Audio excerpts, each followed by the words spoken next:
नाम है मोहम्मद आतिफ हुसैन। मैं कक्षा 6ठी A का छात्र हूँ।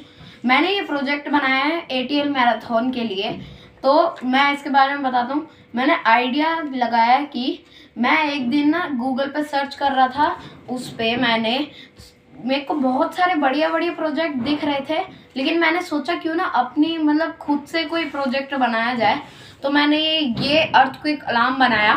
Component 9 volt battery, 9 volt battery clipper, 9 volt battery clipper, scale, pencil, cardboard, bat, buzzer and switch and some wires and future scope.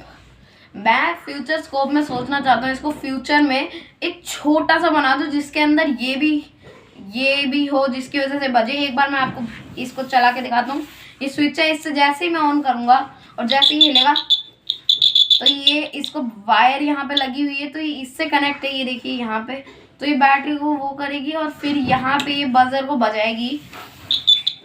और फिर मैं इसको फ्यूचर में इसको मैं और छोटा करना चाहता हूँ, ताकि ये किसी के भी पास आ जाए। मैं ऐसे ही बहुत सारे बनाऊंगा।